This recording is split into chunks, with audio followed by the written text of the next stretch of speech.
तो आज हम लोग जो स्टार्ट करेंगे वो करेंगे जीएसटी का पार्ट 2। अब इस पार्ट 2 में हम लोग क्या करने वाले हैं, पार्ट 2 में सबसे पहले जीएसटी स्टार्ट करेंगे, फिर उसके बाद आगे की चीजें देखेंगे हम लोग। तो जीएसटी में देख लेते हैं हम क्या क्या चीजें कर सकते हैं। सबसे पहले तो जीएसटी में पढ़ने से पहले हम लोग ये डिस्कस कर लेते हैं कि आखिर जीएसटी से पहले क्या हुआ करता था।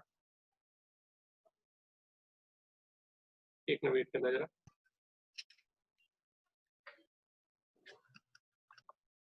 तो हम लोग क्या कर रहे थे, हम लोग कर रहे थे बेसिकली हम जीएसटी स्टार्ट करेंगे। टैली में इम्प्लीमेंटेशन जीएसटी का कैसे किया जाता है वो हम लोग सीखेंगे अब हम मतलब इस पार्ट में। बट उससे पहले हम लोग क्या सीख लेते हैं, थ्योरी सीख लेते हैं, कुछ जीएसटी के बारे में थोड़ा सा नॉलेज ले लेते हैं, उसके बाद ही हम आगे जा सकेंगे। क्योंकि जीएसटी के बारे में जब आप सीख जाओगे, उसके मतलब जब आपको थ्योरी पता होगी तभी आप प्रैक्टिकल कर पाओगे। तो पहले हम थ्योरी के पार्ट सीख लेते हैं कि आखिर थ्योरी में क्या क्या चीजें जीएसटी में है। अच्छा, जीएसटी में पढ़ने से पहले सबसे इंपॉर्टेंट है कि जीएसटी से पहले क्या था वो पढ़ लेते हैं, उसमें क्या नुकसान थे वो पढ़ लेते हैं। किसी को पता है जीएसटी के बारे में? Yes sir. हाँ जी बताओ। हेलो। हाँ बताओ। गुड्स एंड सर्विस टैक्स है। गुड्स एंड सर्विस टैक्स है। अच्छा, क्या होता है ये goods and service tax? Goods पे लगने वाला टैक्स है सर, 5%, 12%, 18, 28 और एक सर्विस टैक्स क्यों होता है, जैसे लगता है? होटलों में सर्विस। कब लगेगा, मतलब क्या चीज ऐसी होगी जब आप ये देखोगे किसी में ये चीज है तो जीएसटी लगा दोगे? पहले क्या लगता था जीएसटी से? सर जैसे वैट लगता था, वैल्यू एडेड टैक्स। तो उसमें क्या नुकसान थे जो अब जीएसटी आ गया, क्या जरूरत पड़ रही है? सर उसमें जैसे यहाँ ऑनलाइन पोर्टल में जीएसटी के क्रॉस चेकिंग हो जाती है कि इसने बिल चढ़ाए नहीं चढ़ाए हमारे यहाँ पे, जिससे हमने परचेस की है। ऐसा हाँ। कुछ ऑप्शन सर वैट में था नहीं शायद। अच्छा ठीक है। और तो सर मतलब वो जीएसटी वन टाइम लगता है और वैट बार बार लगता है सर। जीएसटी वन टाइम लगता है जीएसटी सर, और वैट एक मिनट बार बार लगता है सर। कैसे ऑल कैसे इंडिया एक ही justify टैक्स हो करोगे? गया सर इसमें ना। ऑल इंडिया एक एक बार जरा हरवंश के लिए जस्टिफाई कर लेते हैं बात। हरवंश कह रहे हैं कि जीएसटी वन एक बार नेशन लगता वन। है और वैट जो है वो बार बार लगता था। तो ऐसे ये किस तरीके क्यों बोल रहे हो, मतलब इसमें क्या जस्टिफाई करो कि कैसे आप इसको कैसे जस्टिफाई करोगे मुझे? पहले सामान सर खरीदते थे वैट तो ये पहले हर टैक्स। हाँ वैट जो है हर स्टेट में अलग अलग परसेंटेज होती थी। तो जीएसटी से वन नेशन वन टैक्स ऐसा कुछ हो गया सर। ऐसा कुछ हो गया। अच्छा जी। चलो, तो देखो बेसिकली हमें क्या है, अभी तक यही नहीं पता कि पहले क्या यूज हो रहा था। मतलब उसके कुछ कमियां होंगी तभी तो इसको सुधार करके ठीक करा गया। ठीक है ना कुछ तो जी कमियां रही सर। होंगी ना, उसको सुधार के किया गया है। तो पहले आपको ये तो पता होगा कि पहले क्या चल रहा था। तो पहले हम पहले वाला जैसे पढ़ेंगे कि पहले क्या चल रहा था, उसके बाद हम जाकर के अब आएंगे इसके बाद नेक्स्ट कि भाई अब क्या है। देखो पहले तो बताओ टैक्स कितने तरीके के होते हैं? दो तरीके के, डायरेक्ट टैक्स और इनडायरेक्ट टैक्स। डायरेक्ट टैक्स क्या होता है? पर्सन पे लगने वाला टैक्स। अच्छा, जो तो सामने दिख रहा है। जी। डायरेक्ट टैक्स होता क्या है इनडायरेक्ट मैंने? वो है जब किसी से डायरेक्ट। अच्छा, जो डायरेक्ट दे दिया वो डायरेक्ट टैक्स, और जो घुमा फिरा के दिया वो इनडायरेक्ट। जी। अच्छा जी। और कोई? इनडायरेक्ट सर मतलब सर्विसेज पे लगता है, जैसे एंटरटेनमेंट टैक्स हो गया या जो सर्विसेज हम ले रहे हैं नहीं, गवर्नमेंट से। ये तो तुमने एग्जांपल बता दिया ना। मैंने तुमसे पूछा फ्रूट्स क्या होते हैं, तुम बोल रहे हो एप्पल, ग्रेप्स। मैंने तुमसे फ्रूट्स की डेफिनेशन पूछी, तुम मुझे एग्जांपल दिखा सुना रहे हो। तो एग्जांपल तो फिर तुम बहुत सारे और होते हैं ना, सारे गिनाओ। मैंने तुमसे सिंपल सी एक डेफिनेशन पूछी कि डायरेक्ट टैक्स कौन। जब मैं टैक्स को देखूंगा तो मुझे ये पता, मैं तुमसे पूछूंगा, अब मान लीजिए मैंने तुमसे कोई टैक्स बोला, मैंने बोला टीडीएस, ये क्या होता है? डायरेक्ट टैक्स होता है, इनडायरेक्ट टैक्स। अब तुम्हें पता ही नहीं कि वो क्या है, तो तुम उसके नेचर को जानोगे तभी तो वो उसे पता करोगे कि अगर तुम्हें पता होगा डायरेक्ट टैक्स क्या होता है, इनडायरेक्ट टैक्स क्या होता है, तो आप उसके नेचर को पता करके बता डाल सकते हो ना उसे वहां पर। तो आपको पहले एक डेफिनेशन तो पता हो कि डायरेक्ट टैक्स क्या होता है, इनडायरेक्ट टैक्स। किसी को पता है definition? So direct tax is applicable on person and indirect tax is applicable on goods and services. ये तो ठीक है, बिल्कुल करेक्ट है, लेकिन कैसे पता चलेगा कौन सा टैक्स डायरेक्ट है कौन सा टैक्स इनडायरेक्ट टैक्स, ये क्लियर नहीं आया। देखो डायरेक्ट टैक्स अपने नाम में बता रहा है डायरेक्ट टैक्स। डायरेक्ट टैक्स मतलब वो टैक्स जो डायरेक्टली आपके ऊपर पड़ रहा है और आप ही के ऊपर जिम्मेदारी है उसे गवर्नमेंट को जमा करने की, जैसे कि इनकम टैक्स। फिर बोलना है जैसे कि इनकम टैक्स। इनकम टैक्स क्या है? जिसका बर्डन, पॉकेट किसकी कम हो रही है? पॉकेट मेरी कम हो रही है और गवर्नमेंट ने बोला है मुझे जमा करने के लिए। लेकिन ऐसा कभी होता है? हम टैक्स अपने आप जमा करते हैं इनकम टैक्स, या सीए को बोल देते हैं सीए जमा करेगा अपना पे? हम ऐसे तो करते हैं, सीए को रिटर्न फाइल करने के लिए देते हैं, वो हमें कंप्यूटेशन बताता है, हम उसके खाते में डालते हैं, वो जमा कर देता है। तो ये तो इनडायरेक्ट टैक्स हो गया। नहीं, ये इनडायरेक्ट टैक्स नहीं हुआ, ये डायरेक्ट टैक्स ही हुआ। क्यों? क्योंकि गवर्नमेंट, अगर मान लीजिए मेरा टैक्स गवर्नमेंट को जमा नहीं हुआ तो गवर्नमेंट उस सीए से पता नहीं करेगा कि उसका टैक्स जमा करा नहीं करा। मान लीजिए मेरे को बोला कि भाई सर आपने टैक्स जमा क्यों नहीं करा, तो मैं ये नहीं बोल सकता कि सर मैंने तो सीए को दे दिया था, उसने जमा नहीं करा, उसकी गलती है, आप उसे पकड़ो। तो गवर्नमेंट कहेगी हम उसे नहीं पकड़ेंगे, जिम्मेदारी आप ही की थी, पॉकेट भी आप ही की कम होगी और आप ही के जेब से, आप ही के ऊपर बर्डन है उसका, आप उसके टैक्स का बर्डन किसी और को शिफ्ट नहीं कर सकते। आप ये नहीं बोल सकते कि भैया मैंने तो उसे पैसे दे दिए थे, अब उसके पास जिम्मेदारी थी टैक्स जमा करने की। ऐसा कुछ नहीं है, जिम्मेदारी भी आप ही की और पॉकेट भी आप ही कम होगी। दैट इज डायरेक्ट टैक्स, जिसमें पर्सन जिसका बर्डन पड़ रहा है और जिसकी रिस्पॉन्सिबिलिटी पे करने की गवर्नमेंट को, वो सेम पर्सन होता है। इनडायरेक्ट टैक्स जिसका बर्डन हम शिफ्ट करते थे दूसरे के शोल्डर पे। जैसे मैं एक पेन खरीद के लेकर आया, पेन खरीदा तो मेरे को क्या हुआ, उस सेलर ने जब सामान बेचा तो मेरी पॉकेट किसकी कम हुई? मेरी, क्योंकि उसने एक पेन की कीमत बोली 10 रुपए प्लस 2 रुपए टैक्स, तो मैंने उसे 12 रुपए दिए। तो पॉकेट बर्डन किसके ऊपर आया? मेरे पर आया। मेरे पर आया ना पूरा भार इसके पर, उसका जो मेरी पॉकेट किसके कम हुई? मेरी। लेकिन मैंने उसे 12 के 12 रुपए उसे दे दिया और बोला 2 रुपए अब गवर्नमेंट को तुम जमा करना। तो वो जो बर्डन है वो मैंने किसके ऊपर शिफ्ट कर दिया? दूसरे बंदे के ऊपर, कि भैया अब ये रिस्पॉन्सिबिलिटी जो जमा करने की है वो आपकी है। अगर वो टैक्स जमा नहीं हुआ गवर्नमेंट को, तो गवर्नमेंट मुझसे नहीं पता करेगी जिसने पेन खरीदा था, वो उससे पता चल करेगी जिसने सामान बेचा था। वो आगे किसी से खरीद रहा है, उसने आगे किसी से खरीदा तो उसने उस पर बर्डन डाला। तो इसी तरीके से ये बर्डन शिफ्ट होता रहता है। समझ में आई बात? ये तो डायरेक्ट टैक्स हो गया जिसका बर्डन जिसके ऊपर है उसी के ऊपर जिम्मेदारी है गवर्नमेंट को टैक्स जमा करने की। इनडायरेक्ट टैक्स हो गया जिसका बर्डन मतलब जिसकी पॉकेट किसी और की कम हो रही है और उसको जमा करने की जिम्मेदारी किसी और को है। That is the indirect tax, जिसका बर्डन शिफ्ट होता रहता है। ठीक है, समझ में आया? अब बोलना है आपको कि डायरेक्ट टैक्स, अब क्वेश्चन बदलेगा। अब क्वेश्चन में जब बदलूंगा तो अब आपको ये आंसर देना चाहिए जो आपने पहले दिया। मैंने आपसे क्वेश्चन पूछा था डायरेक्ट टैक्स क्या होता है, आपने बोला वो जो पर्सन के ऊपर लगता है ना। मैंने ये पूछा नहीं था कि किसके ऊपर डायरेक्ट टैक्स लगता है। अब मैं पूछ रहा हूँ कि डायरेक्ट टैक्स किसके ऊपर लगता है, तो आप बोलोगे पर्सन के ऊपर लगता है। डायरेक्ट टैक्स किसके ऊपर लगता है? पर्सन के ऊपर लगता है। पर्सन के ऊपर लगने वाला टैक्स क्या है? डायरेक्ट टैक्स होता है। जैसे कि एग्जांपल, फिर बोलना है एग्जांपल, जैसे कि इनकम टैक्स। जैसे कि डायरेक्ट टैक्स का एग्जांपल क्या है? Income tax. उसी तरीके से इनडायरेक्ट टैक्स, इनडायरेक्ट टैक्स क्या है? इनडायरेक्ट टैक्स किसके ऊपर लगता है? गुड्स एंड सर्विसेज के ऊपर लगने वाला टैक्स है। अब हमारे को जो पढ़ना है वो इनडायरेक्ट टैक्स अधिकतर पढ़ना है, वो जीएसटी का जो रूल है उस इसमें इसी के अंदर आया। अब इसमें होता क्या है बेसिकली मैं समझवाने की कोशिश कर रहा हूँ।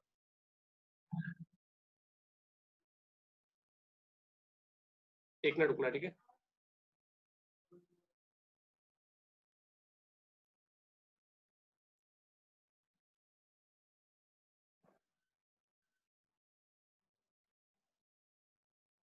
तो इसमें होता क्या है कि आपको ये पता होना चाहिए, देखो हमारा ना हर टैक्स का ना एक पॉइंट ऑफ टैक्सेशन होता है। पॉइंट ऑफ टैक्सेशन का मतलब क्या होता है कि ये पॉइंट आएगा तो आपके पास ये टैक्स लगाना पड़ेगा। पहले बहुत सारे टैक्स लगते थे, लेकिन उनके पहले क्या लगते थे टैक्स? जैसे गुड्स के ऊपर लगने वाला टैक्स क्या था? Excise duty, VAT, CST, custom duty. Service के ऊपर लगने वाला टैक्स क्या था? Service tax. मतलब क्या है? अब ये किस पॉइंट पे एक्साइज ड्यूटी किस चीज पे लगती थी? पता है किसी को? ये बाहर से आने वाला सामान होता सर। अच्छा, और वैट? वैल्यू एडेड टैक्स किस पे लगता था? ये नहीं पता ना हम लोग को। देखो यही तो मैं को ये बताना है आप लोगों को कि आखिर टैक्स किस चीज पे लगता था। देखो कौन सी एक्टिविटी होगी, जैसे कि एक एग्जांपल मैंने आपको बार बार एक चीज एग्जांपल देता हूँ, बहुत अच्छा एग्जांपल है। जैसे कि गवर्नमेंट ने कानून निकाला। कानून क्या निकाला? उन्होंने कहा कि भैया अगर किसी भी बंदे को मैंने बाहर बाइक चलाते हुए बिना हेलमेट के देख लिया तो उसका चालान कट जाएगा। तो ये पॉइंट ऑफ टैक्सेशन हो गया। मतलब अगर आपको फाइन जमा करना है या चालान जमा करना है तो आपको बाइक चलाते हुए बिना हेलमेट के निकलना पड़ेगा और आप चालान जमा कर दो। मतलब क्या है, जब गवर्नमेंट आपके पास वो चालान तभी लगाएगी जब आपके पास वो देखेगी कि भैया आप बाइक चला रहे हो और आपके पास हेलमेट नहीं है और हेलमेट आपने पहन नहीं रखा है, तो आपके पास चालान लग जाएगा। तो ये क्या है? Point of taxation. अगर ये करोगे तो ये वाला टैक्स लग जाएगा। अब बात आती है अब बात आती है कि एक्साइज ड्यूटी, इसी तरीके से एक्साइज ड्यूटी का भी एक पॉइंट ऑफ फिक्सेशन हो जाता है कि अगर आप ये करोगे तो आपके पास ये टैक्स लग जाएगा, अगर आप ये करोगे तो वैट लग जाएगा, ये करोगे तो सीएसटी लग जाएगा, ये करोगे कस्टम ड्यूटी लग जाएगा, ये करोगे तो सर्विस टैक्स लग जाएगा। मान लीजिए मैं बिजनेस स्टार्ट करना चाह रहा हूँ, तो बिजनेस जब स्टार्ट करूंगा तो क्या होगा, जैसे मान लीजिए मैंने शूज का बिजनेस स्टार्ट करना है, तो शूज क्या पेड़ पे लगते हैं, ये बनाने पड़ेंगे पहले, क्या करना पड़ेगा सबसे पहले, सबसे स्टार्टिंग क्या होगी, उसकी स्टार्टिंग क्या होगी, भाई वो बिकने लग जाता है, पहले बनता रॉ है मटेरियल लाना पड़ेगा, भाई पहले मैन्युफैक्चर होता है ना, इसका मतलब पहले मैन्युफैक्चर होता है ना इसका मतलब, जैसे रॉ मटेरियल लाना पड़ेगा, रॉ मटेरियल लाएंगे, उसके बाद उसे मैन्युफैक्चर करेंगे। तो कहा गया, गवर्नमेंट ने कहा कोई भी बंदा अगर मैन्युफैक्चरिंग करता है इंडिया के अंदर अगर कोई भी मैन्युफैक्चरिंग यूनिट मैन्युफैक्चरिंग करता है और वो एक्साइजेबल गुड्स है, क्या है एक्साइजेबल गुड्स, ये पहले की बता रहा हूं मैं, जीएसटी से पहले की कानून की बात, कि पहले बोला गया था कि अगर कोई भी प्रोडक्ट आप इंडिया में बना रहे हो, मैन्युफैक्चर कर रहे हो, वो एक्साइज ड्यूटी का पार्ट है, तो उसके ऊपर जब भी वो उसे फैक्ट्री से आगे बेचा जाएगा तो उसके ऊपर क्या लगेगी, एक्साइज ड्यूटी लगेगी। ठीक है, तो कहा गया एक्साइज ड्यूटी कब लगती थी, मैन्युफैक्चरिंग के ऊपर, कि अगर आप मैन्युफैक्चरिंग करते हो इंडिया के अंदर, अगर आप इंडिया के अंदर मैन्युफैक्चरिंग करते हो और वो एक्साइजेबल गुड्स है, एक्साइजेबल गुड्स का मतलब क्या होता था, एक टैरिफ एक्ट था, जिस टैरिफ एक्ट के अंदर वो सारी लिस्ट दे रखी थी कि ये गुड्स जो है एक्साइजेबल गुड्स है, अगर ये भी गुड्स कोई भी इंडिया के अंदर बनाएगा तो वो जब किसी फैक्ट्री में कोई भी सामान आगे किसी को बेचेगा तो उस बंदे से क्या टैक्स लेगा, उस बंदे से एक्साइज ड्यूटी लेगा और हमें गवर्नमेंट को जमा करेगा। क्लियर है? Yes sir. नेक्स्ट है हमारा, मान लीजिए मैंने कहा यार मेरे को तो मैं मैन्युफैक्चरिंग नहीं करता, मैं तो ट्रेडिंग करता हूं, मैं तो जूते खरीदता हूं किसी से और बेच दिए, तो भाई मैं आगे जब बेचूंगा तो मैं क्या लूंगा, मैं तो फिर वो नहीं लूंगा, क्या मैं तो फिर वो एक्साइज ड्यूटी लूंगा नहीं, क्योंकि डेफिनेशन में फॉल कर ही नहीं रहा हूं मैं, क्योंकि गवर्नमेंट ने क्लियरली बोला था कि जो भी मैन्युफैक्चरिंग करता है इंडिया के अंदर और एक्साइजेबल गुड्स, तो वो आगे जब सामान को बेचेगा तो वो चार्ज करेगा एक्साइज ड्यूटी, लेकिन मैं तो सामान मैन्युफैक्चर करता ही नहीं हूं इंडिया के अंदर, मैं क्या करता हूं, मैं तो ट्रेडिंग करता हूं। मैंने कहा सर मैं तो ट्रेडिंग करता हूं स्टेट में, मतलब अपने स्टेट के अंदर ही ट्रेडिंग करता हूं, व्यापार करता हूं, सामान को खरीदता हूं और बेच देता हूं, तो जब मैं किसी को बेचूंगा तो मुझे कोई टैक्स लेने की जरूरत नहीं है, तो गवर्नमेंट ने कहा नहीं नहीं नहीं, तुम्हें भी कोई टैक्स लेना पड़ेगा। उसने कहा कौन सा टैक्स लेना पड़ेगा, तो गवर्नमेंट ने कहा कि भैया अगर आप ट्रेडिंग करते हो with in India, with in state के अंदर अगर आप ट्रेडिंग कर रहे हो तो आप क्या चार्ज करोगे, वैट चार्ज करोगे पार्टी से और वैट कलेक्ट करके हमें दोगे। समझा? तो ट्रेडिंग के ऊपर जो अगर आप कोई भी व्यापार करो, मतलब जैसे मैंने कोई मैं खरीदता हूं और मैंने खरीद करके एसी और उसे बेच दिया, मेरा व्यापार ही वही है, तो जब मैं उसे बेचूंगा तो मैं सामने वाले पार्टी से क्या मांगूंगा, वैट मांगूंगा। अब हुआ क्या, ये बात हुई इसमें, इसके बाद उन्होंने कहा कि अब पार्टी ने बोला, पार्टी ने देखो क्या होगा, अगर देखो 100 रुपए की कोई चीज है तो अगर मैं 100 रुपए की चीज है उस पर टैक्स लगाऊंगा 10 रुपए का, तो 110 रुपए का बेचूंगा। 100 रुपए की चीज आसानी से बिकेगी या 110 रुपए की, अगर मैं एक चीज बेच रहा हूं उसके रेट कर दूं 100 रुपए या मैं कर दूं उसके 110 रुपए, दोनों में से कौन से रेट करूं कि प्रोडक्ट जल्दी बिक जाए,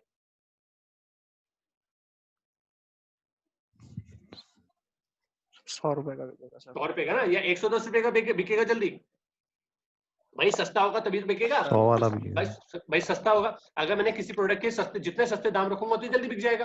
अब हुआ क्या, मैंने किसी प्रोडक्ट को, अगर मैं किसी प्रोडक्ट को विदाउट टैक्स बेच सकूं तो मेरा कितना फायदा है, मैं प्रोडक्ट को सस्ता बेच सकता हूं तो जल्दी मेरे क्लाइंट्स खरीदेंगे, तो मैं कोशिश करता हूं कि टैक्स के बिना ही सामान को बेच सकूं। हमेशा एक ट्रेडर यही कोशिश करता है कि यार कम से कम टैक्स लगे उस प्रोडक्ट के ऊपर और उस प्रोडक्ट को मार्केट में बेच सके, जिससे कि वो प्रोडक्ट जल्दी से जल्दी उसका बिक जाए।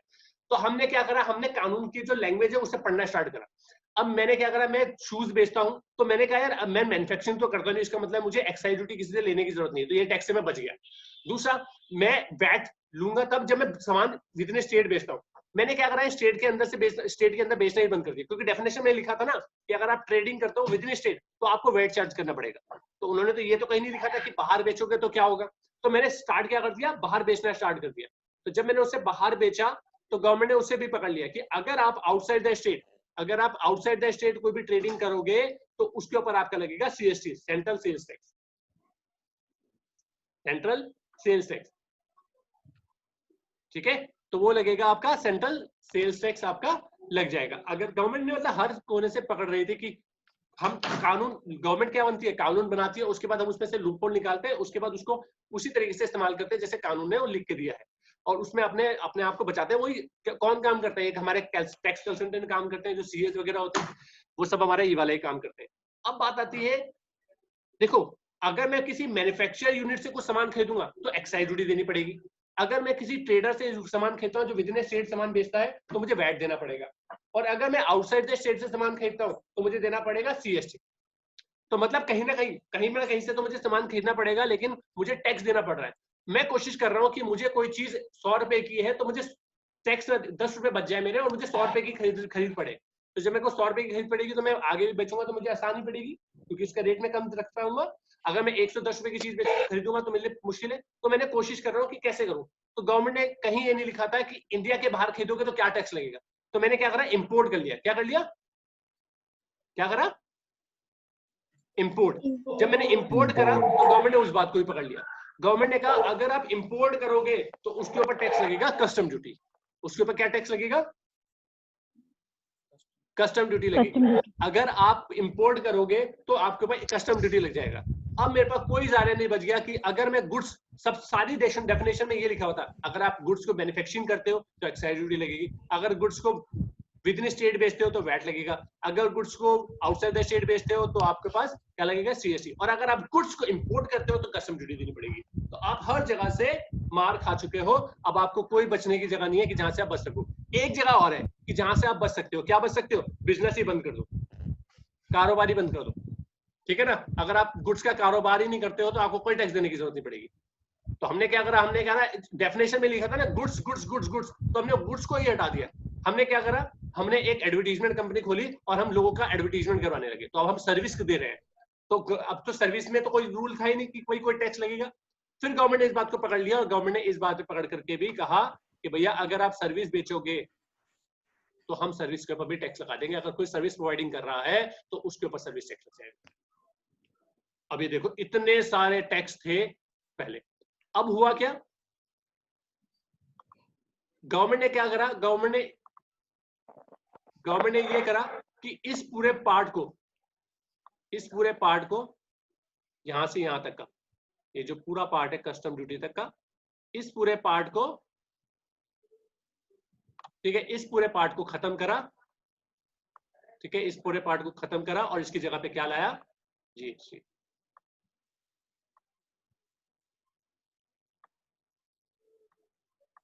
ये पूरा खत्म हो गया और इसकी जगह पे क्या आ गया, अब ये जीएसटी आ गया।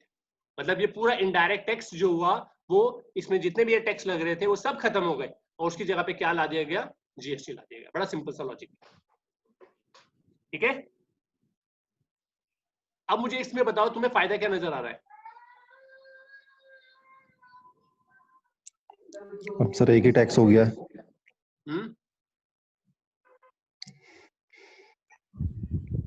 एक ही टैक्स हो गया।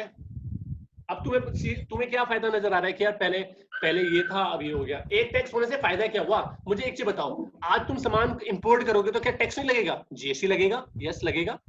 अगर आप विद इन स्टेट सामान बेचोगे तो क्या पहले क्या लगता था, वैट, अब क्या लगेगा, जीएसटी लगेगा। अगर आप आउटसाइड द सामान बेचोगे तो पहले लगता था सीएसटी, अब क्या लगेगा, जीएसटी लगेगा।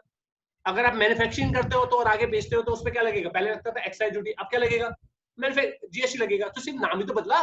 इन सभी जगह पे समझ लो, इन सभी जगह पे जीएसटी लिख दिया गया है। इस जगह पे, इस जगह पे, इस जगह पे जीएसटी का नाम बदला है। बाकी सब चीज तो लग तो उसी पॉइंट पर आया है। तो फायदा क्या हुआ, जल्दी बताओ सर। परसेंटेज तो सेम ही होगी ना फिर, अब पहले अलग अलग रही होगी सब। बदल गई है। अच्छा परसेंटेज, हाँ बोलो। मतलब जीएसटी एक, मतलब सपोज जो भी है, मतलब जीएसटी जितना भी परसेंट है सबके लिए इक्वल होगा। मतलब मैंने बिल्कुल होगा, मतलब पहले अलग अलग था, अब सेम। बिल्कुल करेक्ट।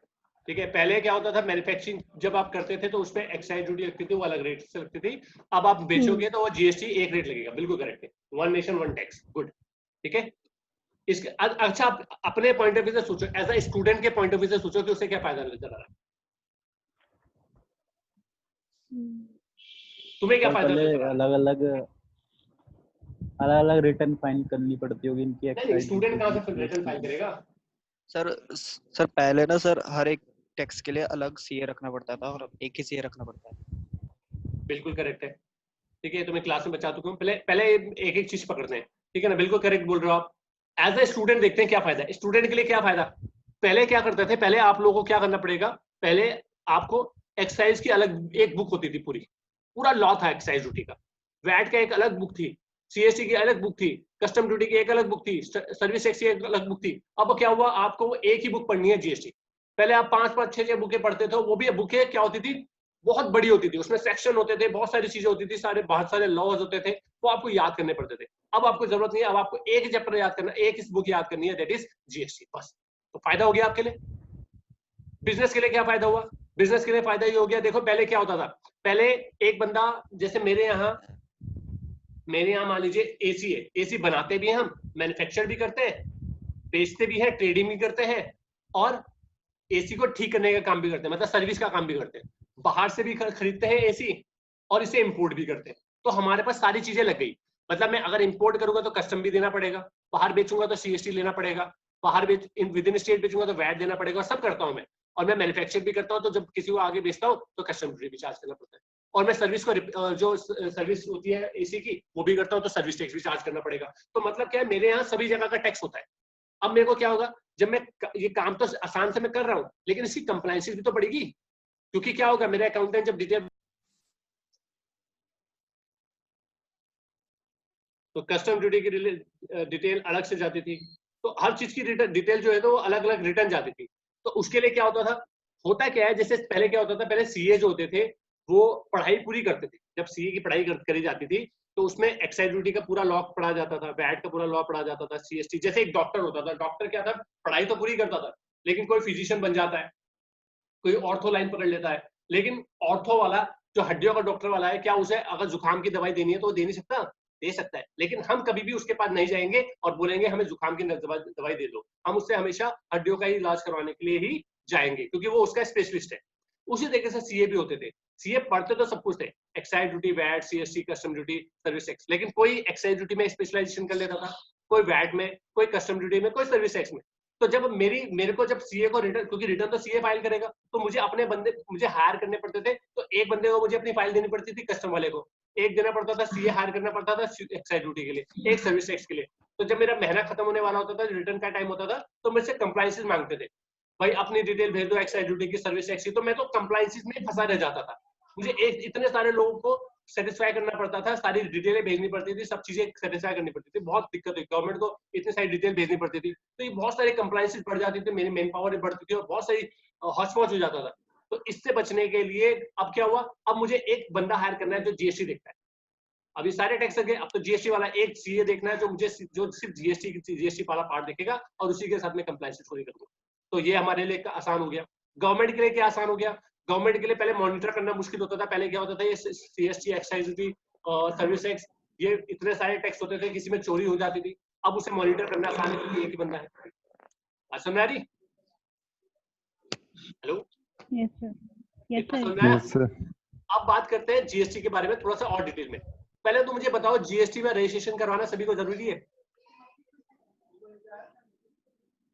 मान लीजिए तुम बिजनेस स्टार्ट करते हो और बिजनेस स्टार्ट कर रहे हो, तो क्या तुम ट्रेडिंग करोगे तो जीएसटी चार्ज करके बेचोगे सामान, या बिना चार्ज करे भी बेच सकते हो? नहीं सर, चार्ज करना पड़ेगा। चार्ज करना पड़ेगा, बिना चार्ज करे नहीं बेच सकते ना? टर्नओवर पे होता है, भाई होता है ना, टर्नओवर पे होता है सर वो, क्या टर्नओवर पे होता है सर वो, कि बिजनेस का टर्नओवर क्या। अच्छा भाई देखो, अगर आप ये बोल रहे हो कि हर किसी को बिजनेस में जीएसटी चार्ज करना पड़ेगा, तो आपके यहाँ जो रजाई गद्दे बेचने के लिए आते हैं या फिर जो सब्जी खरीदने के लिए आप जाते हो, क्या वो जीएसटी आपसे चार्ज करते हैं? नहीं करते ना, जीएसटी चार्ज ही करते हैं, ये करते हैं? No, sir. तो कोई भी बिल भी नहीं बनाते, No, तो sir. गवर्नमेंट को बेवकूफ बना रहे। आपके यहाँ बहुत सारे सामान बेचने के लिए आते हैं लोग बाग, और सामान बेच के चले आते हैं, आपसे कोई जीएसटी तो चार्ज नहीं करता, वो भी तो व्यापार ही कर रहे हैं, उन्हें चार्ज करना चाहिए। तो इसका मतलब ये लोग बेवकूफ बना रहे हैं, गवर्नमेंट को नजर नहीं आ रहा है, इतनी बड़ी मार्केट चल रही है जो उसमें नजर नहीं आ रहा है गवर्नमेंट को कि भैया ये सामान बेच रहे हो, बिना जीएसटी के सामान बेच रहे हैं। नहीं, होता क्या है बेसिकली, इसे समझने की कोशिश करो। जैसे मान लीजिए मैंने एक बिजनेस स्टार्ट किया, ठीक है, मैंने एक बिजनेस स्टार्ट किया और उस बिजनेस में मैंने क्या करा, एक मिनट, मैंने बिजनेस स्टार्ट किया एक, और उस बिजनेस में मैंने क्या करा, उस बिजनेस में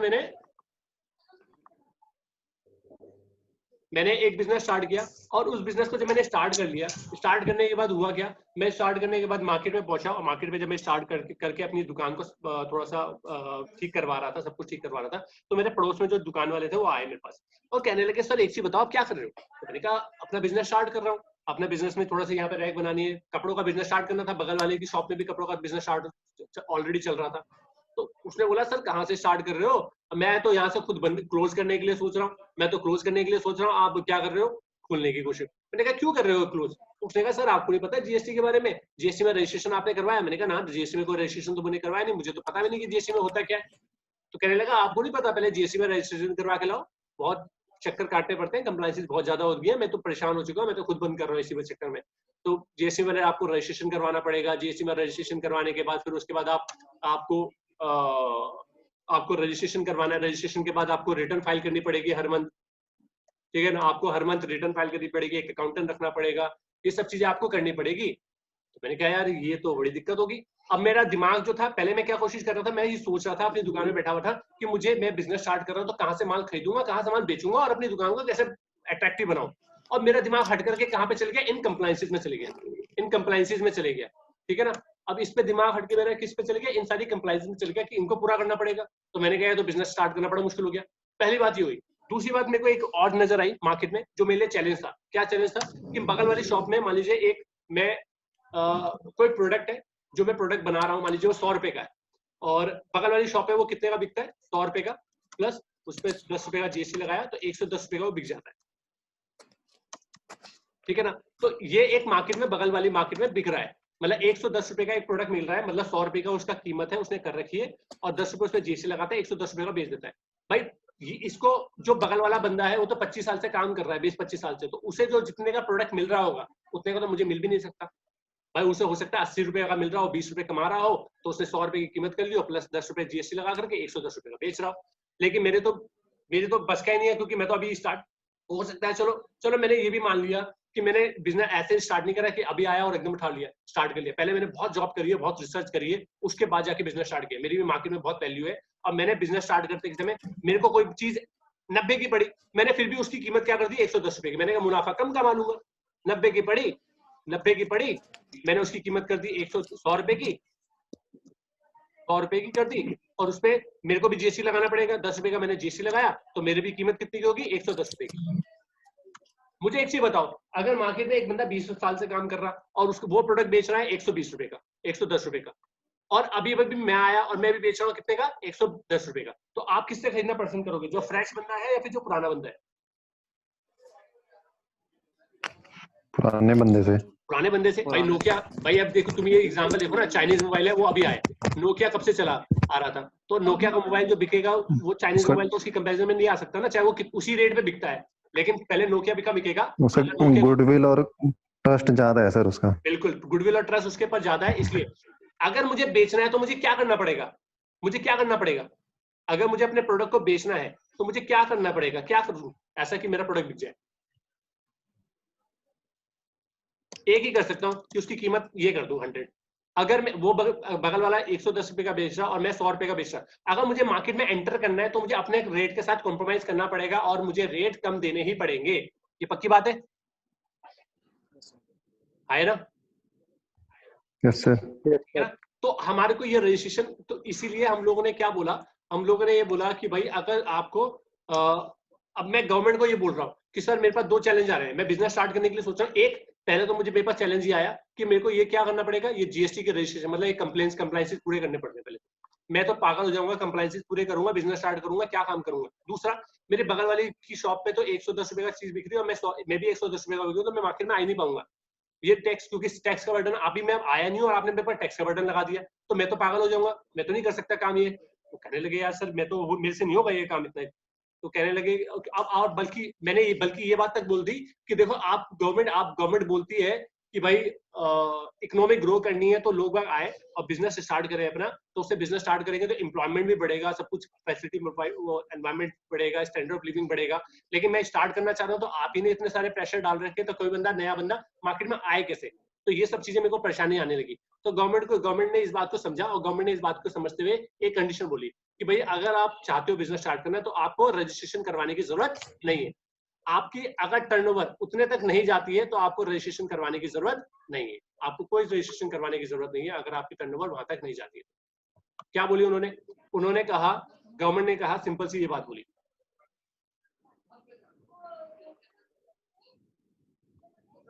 ठीक है, गवर्नमेंट ने सिंपल सी ये बात बोली कि ऑल ओवर इंडिया अगर आप कहीं पे बिजनेस कर रहे हो, अगर आपकी टर्नओवर मतलब सेल, अगर आपकी सेल 20 लाख रुपए से ऊपर नहीं जाती है तो आपको रजिस्ट्रेशन करवाने की कोई जरूरत नहीं, बिना रजिस्ट्रेशन के काम करो। तो जो भी छोटे डीलर है वो बिना रजिस्ट्रेशन के काम करते हैं, बिना जीएसटी चार्ज करते हैं, बिना रिटर्न फाइल करते हैं। गवर्नमेंट ने बोला बस आप इलीगल काम मत करना, वो देखूंगा, बाकी उसके अलावा मुझे कोई और रिपोर्ट देने की आपको जरूरत नहीं है। उसके अलावा सारे काम आप करो, ठीक है ना, आप जो भी काम करना चाहते हो करो, लेकिन जिस दिन भी आपकी 20 लाख रुपए से टर्नओवर ऊपर बढ़ जाएगी आपको रजिस्ट्रेशन करवाना पड़ेगा और आपको रजिस्ट्रेशन करवाते ही आपको सारी चीजें वो करनी पड़ेगी जो एक रेगुलर डीलर करता है। ठीक है, समझ में आ गई बात? ये क्लियर है? इसके बाद बोला गया लेकिन कुछ स्पेशल स्टेट है जहां पे लिमिट कितनी करी गई है, 10 लाख की लिमिट करी गई है, जहां पे लिमिट कितनी है 10 लाख रुपए की। अगर उन नॉर्थ ईस्ट की जगह पे अगर आपने बिजनेस स्टार्ट किया है तो उस जगह पे अगर आपकी टर्नओवर 10 लाख रुपए है तो आपकी कोई बात नहीं, और 10 लाख से ऊपर होगी तो आपको जीएसटी का रिटर्न रजिस्ट्रेशन करवाना पड़ेगा। तो पहले तो रजिस्ट्रेशन का पार्ट है, जैसे आप रजिस्ट्रेशन करवा लोगे, रजिस्ट्रेशन करवाते साथ ही आपको एक 15 नंबर का जीएसटी नंबर मिलेगा जो कॉम्बिनेशन होता है 4 पार्ट में डिवाइड होता है, 5 पार्ट में डिवाइड होता है। पहले 2 डिजिट होते हैं उसके स्टेट कोड, जैसे उत्तराखंड का जो स्टेट कोड है वो क्या है 05, तो कभी भी किसी का आप जीएसटी नंबर दोगे तो वो 05 से स्टार्ट होगा। फिर उसके बाद उस कंपनी का पैन नंबर आएगा, पैन नंबर भी कॉम्बिनेशन होता है 541, 5 अल्फाबेट, 4 न्यूमेरिक और 1 अल्फाबेट। इसमें ये वाला जो नंबर होता है, कौन सा नंबर? इसमें फोर्थ वाला, हाँ, ये वाला जो 4th नंबर होता है, ये 4th नंबर जो होता है वो बहुत इंपॉर्टेंट होता है। ये या तो पी होगा, क्या होगा? या तो पी होगा, ठीक है, या तो पी होगा या सी होगा या आपका एफ होगा। तो अगर ये तीनों में से क्या है, कुछ भी है, ठीक है, या तो सी होगा या एफ होगा या पी होगा। अगर पी है यहाँ पे लिखा हुआ तो आपको ये पता चल जाना चाहिए ये प्रोप्राइटरशिप है, मतलब ये किसी की इंडिविजुअल प्रोप्राइटरशिप है और प्रोप्राइटरशिप के थ्रू चल रहा है। अगर सी लिखा हुआ है तो इसका मतलब कंपनी है, और एफ लिखा हुआ है तो फार्म है।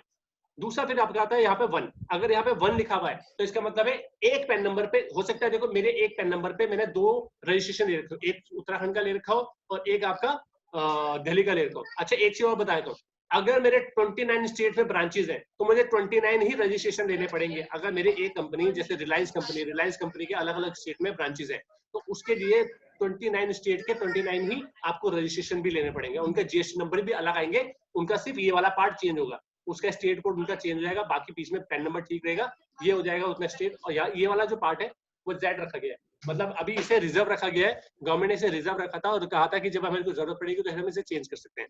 लास्ट जो होगा वो आपका सीरियल नंबर होगा, मतलब जो भी सीरियल नंबर होता है वो आपका सीरियल नंबर यहाँ पे होगा। तो ये सब चीजें आपको यहाँ से मिल जाएगी, मतलब आपको किसी का पैन नंबर आपको पता करना है तो ये इस तरीके का पैन नंबर आपको मिल जाएगा। नेक्स्ट बात आती है कि वैट और जीएसटी में डिफरेंस क्या है। ठीक है, वैट में क्या था, interaction with government for the compliance, मतलब पहले, क्योंकि देखो सेम जो जीएसटी है ना वो वैट के कॉन्सेप्ट है, जैसे वैट था वैसे ही जीएसटी है। अब होता क्या था पहले, वंस अ क्वार्टर और मंथली, मतलब क्या इंटरेक्शन मतलब गवर्नमेंट के साथ। पहले क्या होता था कि जो मेरा जो एज अ बिजनेसमैन, मैं जो बिजनेस कर रहा हूँ, मेरा जो इंटरेक्शन गवर्नमेंट के साथ होता था वो कितने टाइम ड्यूरेशन के अंदर होता था। तो मैं क्वार्टरली, मतलब 3 महीने में एक बार करता था, 3 महीने में एक बार करता था, या मंथली रिटर्न जब फाइल करता था तभी मेरे को क्या करना पड़ता था, उनके साथ इंटरेक्शन करना पड़ता था। लेकिन अब जीएसटी आने के बाद हर महीने आपको 3 बार रिटर्न फाइल करनी पड़ेगी। 3 बार रिटर्न फाइल करने का मतलब है 3 बार इंटरेक्शन करना गवर्नमेंट के साथ। तो आपकी एक चेंज ये आ गया। दूसरा आता है रिटर्न रिवीजन। होता क्या था, पहले हो सकता था जैसे कभी हमने क्या करा, कोई रिटर्न फाइल करी जिसमें मैंने सेल की वैल्यू अपनी गलत दिखा दी, तो मैं उसको चेंज कर सकता था, अलाउ था करंटली। पहले क्या था, वैट में अगर आपने कोई गलत करा है तो उसे ठीक कर सकते थे, उसे रिवाइज कर सकते हैं रिटर्न को। अब कोई चेंज नहीं है, अब आप चेंज नहीं कर सकते। अब आप जब नेक्स्ट रिटर्न फाइल करोगे उसमें आप चेंजेस बदलाव डालोगे। नेक्स्ट उसके बाद है बिल इनवॉइस मैचिंग, मतलब क्या है, not mention monitoring in exclusively. मतलब क्या होता था, पहले क्या होता था, ये नहीं देखा जाता था, जैसे मैंने 1 लाख का सामान खरीदा और फिर मैं ये मैच नहीं करता था कि वो जो सामान है उससे रिलेटेड सेल है कि नहीं है, या जो मैंने सेल करी 5 लाख रुपए की उससे रिलेटेड परचेज आपकी कहाँ है, वो मैं मैच नहीं कर पाता था। लेकिन अब क्या होता है, जीएसटी आने के बाद वो मैचिंग होती है। वो मैचिंग कैसे होती है वो हम लोग जब आगे जीएसटी के बारे में पार्ट पढ़ेंगे तो हम लोग से सीखेंगे उसमें। इनपुट क्रेडिट का बड़ा दिक्कत होती थी। पहले क्या होता था, जैसे मान लीजिए मैंने किसी से मैन्युफैक्चर से सामान खरीदा तो मैंने एक्साइज ड्यूटी दी, मैंने किसी से सर्विस खरीदी तो मैंने सर्विस टैक्स दिया, लेकिन मैं आगे सामान जो बेचता हूँ सिर्फ वैट चार्ज करता हूँ।